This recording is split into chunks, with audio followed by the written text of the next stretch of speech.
Martial pick के episode 45 की video मैंने नहीं बनाई थी। अब क्योंकि इस टाइम में मार्शल पिक के 2 एपिसोड आ चुके हैं, इसलिए एपिसोड 46 पर जाने से पहले हम एपिसोड 44 और 45 में क्या हुआ था वो देख लेते हैं। सभी बीस्ट की कोर आसमान में जाके एक फॉर्मेशन बनाने लगती हैं, जो देखने में काफी खतरनाक लग रहा था। तब अर्थ डेमन यंग काई को बताता है कि ये सोल लॉक्ड क्लाउड एरिया है और इससे दूर रहने में हम सबकी भलाई है। और इसके बाद सभी तीनों सेक्ट के डिसाइपल्स पीछे हट जाते हैं और फाइनली फॉर्मेशन पूरा होने के बाद जब क्लाउड साफ होते हैं तब वहां उन्हें एक महल दिखाई देने लगता है, जिसमें मौजूद है इस केव का ट्रू इनहेरिटेंस, ड्रैगन और फिनिक्स इनहेरिटेंस, मतलब यिन एंड यंग एनर्जी।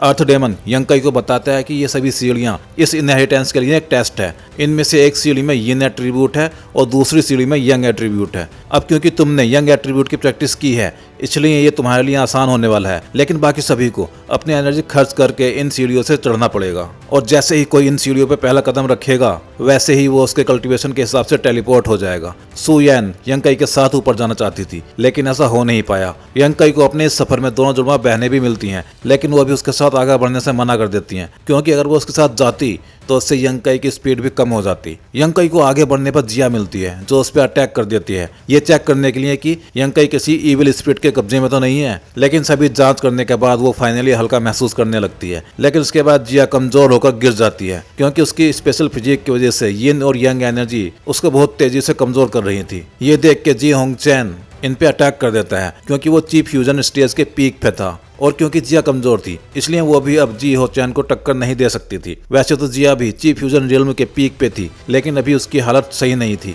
और यंग काई अभी इनिशियल फाउंडेशन 7 स्टेज पे ही था। इनिशियल फाउंडेशन रियल्म का मतलब जी और यंग काई में पूरे 2 रियल्म का अंतर था, लेकिन जिया और यंग काई दोनों की मिलीजुली मेहनत के बाद वो जी को पकड़ लेते हैं। और क्योंकि जिया अब और ज्यादा ऊपर नहीं जा सकती थी, इसलिए वो जी हो चैंग को लेकर वापस लौट जाती है और यंग काई से बोलती है कि तुम्हारा कोई ऊपर इंतजार कर रहा है, इसलिए इनहेरिटेंस के बिना वापस नहीं आना। और इसके बाद यंग काई आगे जाने के लिए रेडी हो जाता है। अब देखते हैं आगे क्या होने वाला है। इसके बाद हमें देखने को मिलता है कि सू यन ऑलरेडी 10,000 सीढ़ियों को पार करके ऊपर पहुंचने ही वाली है, और जैसे ही वो अपना फर्स्ट स्टेप सीढ़ियों से बाहर महल में रखती है, वैसे ही महल से नीचे की तरफ एक बहुत भारी प्रेशर क्रिएट होता है। और इस प्रेशर की वजह से जितनी भी फीमेल अभी भी ऊपर चढ़ने की कोशिश कर रही थी, वो सभी नीचे गिर जाती हैं। और ये देख के सभी गर्ल समझ जाती हैं कि किसी लड़की ने ये सीढ़ियां पूरी कर ली हैं, और इसीलिए बाकी सभी लड़कियों को इस इनहेरिटेंस की रेस से बाहर कर दिया गया है, क्योंकि ये ड्रैगन फिनिक्स इनहेरिटेंस सिर्फ एक मेल और एक फीमेल को ही मिलेगा। उनमें फीमेल सिलेक्ट हो चुकी है, जो है सू यन। उधर यंग काई भी अपना फाइनल स्टेप पार करके महल में अपना फर्स्ट स्टेप रखने ही वाला था, और जैसे ही वो अपना फर्स्ट स्टेप वहां रखता है, वैसे ही वो इनिशियल फाउंडेशन रियल्म की 8th स्टेज में ब्रेक थ्रो भी कर लेता है। इसके बाद उस महल से नीचे की तरफ एक और प्रेशर की वेव आती है, और इसके बाद बाकी सभी मेल डिसाइपल्स भी इस रेस से बाहर हो जाते हैं। मतलब अब सिर्फ सू यन और यंग काई ही बचे हैं जिनको ये इनहेरिटेंस मिलेगा। लेकिन जैसे ही यंग काई आगे देखता है तो उसको 100 और सीढ़ियां दिखाई देती हैं, मतलब एक और टेस्ट। और यंग काई जैसे ही इन पर चढ़ना स्टार्ट करता है, वैसे ही उस पर युआन ची का अटैक होने लगता है, जिसको यंग काई अपनी यंग एनर्जी सीक्रेट आर्ट से नलीफाई करने की कोशिश करता हुआ आगे बढ़ने लगता है। अब अगर यंग काई यंग एनर्जी की प्रैक्टिस नहीं कर रहा होता तो उसके कल्टीवेशन के साथ इन स्टेयर्स को पार करना पॉसिबल नहीं होता, लेकिन जैसे तैसे करके वो इस टेस्ट को भी पार कर लेता है। लेकिन जैसे ही वो आगे देखता है, तब उसको वहाँ एक आइस की वॉल दिखाई देती है, जो थोड़ी देर पहले वहां नहीं थी। इसको देखकर यंग काई भी चौंक जाता है कि ये बैरियर यहाँ पे कहां से आ गया। यंग काई अपनी सीक्रेट आर्ट से इस आइस की दीवार को पिघलाने की कोशिश करता है, लेकिन ऐसा करने से उस वाल पे कोई भी असर नहीं होता। लेकिन अगले ही पल यंग काई ने जितनी भी यंग एनर्जी यहाँ तक आते हुए एब्जॉर्ब की थी, वो अपने आप एक्ट करने लगती है। और जैसे ही यंग एनर्जी से भरा हुआ हाथ उस आइस बैरियर पे पड़ता है, वैसे ही वो टूट के बिखर जाता है। और इसके बाद यंग काई को सामने ही नजर आ रहा था गोल्डन महल, जिसमें उसको उम्मीद है कि इनहेरिटेंस मिलेगा। उसके बाद यंग काई उस महल के गेट से उसके अंदर एंटर कर जाता है, और महल के अंदर उसको दिखाई देती है सू यन ट्रेनिंग करती हुई, और फिर दोनों ही एक दूसरे को देखकर थोड़े खुश हो जाते हैं। इसके बाद जब यंग काई सू यन के पास जाता है, तब उसको 2 ऑर्ब्स दिखाई देते हैं। उनको देखकर यंग काई सू यन से पूछते हैं कि ये ऑर्ब्स कैसे हैं। तब सू यन बोलती है कि इस ट्रू इनहेरिटेंस को पाने के लिए 2 लोगों की जरूरत पड़ती है, और मैं यहाँ एक दिन से दूसरे पर्सन का वेट कर रही थी, और फाइनली वो दूसरे इंसान तुम हो। ये सुन के यंग काई बोलता है, वाओ, तुम तो एक अलग ही लेवल पे हो बाकी सभी डिसाइपल्स से, जो तुम एक दिन पहले ही यहाँ आ गई हो। मैं तो तुम्हारे सामने कुछ भी नहीं हूँ। ये सुनकर सुयान बोलती है, तुम भी कुछ कम नहीं हो, तुम ट्रायल डिसाइपल होने के बाद भी यहाँ पहुंच गए हो, और तो और सिर्फ एक पंच से ही तुमने 6th स्टेज के बीस्ट को ढेर कर दिया था। इसके बाद यंग कई भी सुयान के पास ही बैठ जाता है और बोलता है कि मैंने 10,000 सीढ़ियां पार की हैं यहाँ आने के लिए, उनमें भी हर 500 सीढ़ियों के बाद हीट और कोल्ड से सामना हुआ, उसके बाद 100 और सीढ़ियां पार की और फिर एक आइस बैरियर को भी पार करना पड़ा। ये सुनकर सुयान बोलती है कि मैंने भी यही सब किया है, बस आइस बैरियर की जगह मैंने फायर वॉल को पार किया था। इतना बोल के वो थोड़ा सा मुस्कुरा देती है और ये मुस्कान देख के यंग कई बोलता है कि मैंने तुम्हें पहली बार मुस्कुराते हुए देखा है। ये सुनकर सुयान बोलती है, मैं स्ट्रेंजर्स के सामने कभी नहीं मुस्कुराती हूँ, बस फ्रेंड्स के सामने ही कभी कभी मुस्कुरा लेती हूँ। ये सुन के यंग कई आगे बोलता है, अच्छा तो क्या अब हम फ्रेंड्स हैं भी और नहीं भी? क्या ये कैसा आंसर है कि है भी या नहीं भी? ये सुनकर सुयान चिढ़ जाती है और बोलती है कि तुम यहाँ ट्रू इनहेरिटेंस के लिए आए हो या मुझसे फ्लर्ट करने के लिए? इसके बाद सुयान आगे बोलती है, इस इनहेरिटेंस को पाने के लिए 2 लोगों की जरूरत पड़ती है, एक मेल और एक फीमेल, क्योंकि इस इनहेरिटेंस को एक मेल और एक फीमेल ने मिलकर यहाँ छोड़ा था, इसलिए हमें भी उन्हीं कंडीशंस को फुलफिल करना पड़ेगा। इसके आगे सुयान बोलती है, ये 2 ऑर्ब्स देख रहे हो, ड्रैगन एंड फिनिक्स ऑर्ब, मैं यहाँ काफी टाइम से बैठी हूँ, लेकिन मुझे अभी तक समझ नहीं आया है कि इनको एब्जॉर्ब कैसे करना है।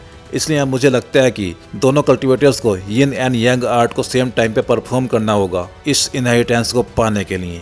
ये सुन के यंग कई आगे बोलता है, जहाँ तक मुझे पता है जिन लोगों ने इस इनहेरिटेंस को यहाँ छोड़ा है वो दोनों कपल थे, इसलिए अगर किसी को उनके छोड़े गए इस इनहेरिटेंस को पाना है तो उनको भी कपल होना पड़ेगा, मतलब शादी करनी पड़ेगी। ये सुनकर सुयान कंफ्यूज सी हो जाती है और ये देख के यंग कई आगे बोलता है, लेकिन मुझे नहीं लगता कि सिस्टर सुयान ऐसे ही किसी के साथ भी मैरिज कर लेगी। ये सुनकर सुयान बोलती है, ये सुनकर तुम्हें निराशा तो होगी अगर मैं कहूँ कि ऐसे किसी भी अनजान इंसान से शादी करने से अच्छा है कि मैं इस इनहेरिटेंस से गिव अप ही कर दूं।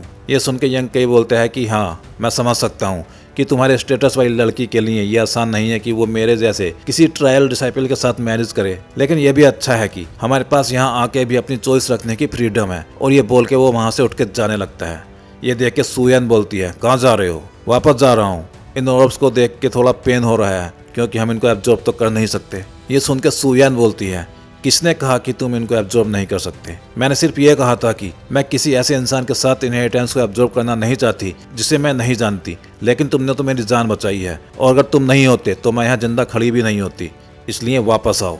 ये सुन के यंग कई के दिल में तो लड्डू ही लड्डू फूट जाते हैं, लेकिन फिर भी वो पूछता है, तुम्हारा मतलब क्या है? मैं जब से यहाँ आई हूँ तभी से ये सोच रही थी कि पता नहीं यहाँ पे आने वाला सेकंड इंसान कौन होगा। अगर वो जी होचांग होता तो मैं उसी टाइम यहाँ से उठ के चली जाती, लेकिन अगर ये तुम हुए तो मैं फिर भी एक बार कोशिश जरूर करूंगी। ये सुन के यंग कई बोलता है कि हाँ, मुझे पता है कि जे होचांग फालतू बंदा है, लेकिन इसके बारे में तुम श्योर हो? क्योंकि ऐसा करने के बाद तुम्हारे फ्यूचर पे बहुत बड़ा इम्पैक्ट पड़ सकता है। हाँ, मुझे पता है। मुझे कुछ समझ नहीं आ रहा, क्या तुम्हें लगता है कि मैं तुम्हारे लायक हूँ? ये सुनकर सुयान गुस्से में चिल्ला के बोलती है, अगर इस दुनिया में तुम्हारे साथ बाकी सभी भी यही सोचते हैं कि तुम किसी काम के नहीं हो तो मेरे सोचने या न सोचने से कोई फर्क नहीं पड़ता। अपने आप को कम समझना बंद करो। और ऐसे बोल के सुयान यंग कई की तरफ अपना हाथ बढ़ा देती है, जिसको पकड़ते हुए यंग कई बोलता है, मैं किसी को कम नहीं समझता, ना अपने आप को और ना ही किसी और को, लेकिन मैं इस बात की कोई गारंटी नहीं दे सकता कि तुम्हें फ्यूचर में अपने इस डिसीजन का रिग्रेट नहीं होगा। ये सुनकर सुयान बोलती है, आगे का पता नहीं, लेकिन अभी मैं अपने इस डिसीजन को रिग्रेट नहीं कर रही। अब हमने डिसाइड कर ही लिया है तो चलो शुरू करते हैं। और ऐसा बोलकर सुयान ट्रेन करने बैठ जाती है। वहीं यंग ये देख के बोलता है कि मैं क्या करूं? अपनी यंग एट्रीब्यूट कल्टीवेशन आर्ट को एक्टिवेट करो। और अगले ही पल यंग भी अपनी सीक्रेट आर्ट को एक्टिवेट कर देता है। उधर सुयान ने भी अपनी यिन एट्रीब्यूट की सीक्रेट आर्ट को एक्टिवेट कर दिया था। और ऐसा करने के बाद वो दोनों ड्रैगन और फिनिक्स ऑर्ब्स भी एक दूसरे के पास आने लगते हैं और थोड़ी ही देर में उन दोनों ऑर्ब्स में से ड्रैगन और फिनिक्स बाहर निकलते हैं और ड्रैगन एनर्जी यंग की बॉडी में चली जाती है और फिनिक्स एनर्जी सुयान की बॉडी में चली जाती है। लेकिन जब यंग इस ड्रैगन यंग एनर्जी को यंग लिक्विड में कन्वर्ट करने की कोशिश करता है तो वह ऐसा नहीं कर पा रहा था। और ये देख के वो घबराते हुए सोचता है, अगर ये यंग एनर्जी लिक्विड में कन्वर्ट नहीं हुई तो मैं जल के खाक हो जाऊंगा। और ये सोचते हुए वो सुयान की तरफ देखता है और सुयान की हालत भी कुछ ऐसी ही थी। वो भी यिन एनर्जी की कोल्डनेस से बस जमने ही वाली थी। तो भाई लोग, ये थी मार्शल पीक के एपिसोड 46 की कहानी। अब आगे क्या होने वाला है ये काफी इंटरेस्टिंग है कि नॉर्मली ही ये दोनों इन एनर्जीज को एब्जॉर्ब कर लेंगे या इनको कुछ हटके करना पड़ेगा। ये देखने को मिलेगा अगले एपिसोड में।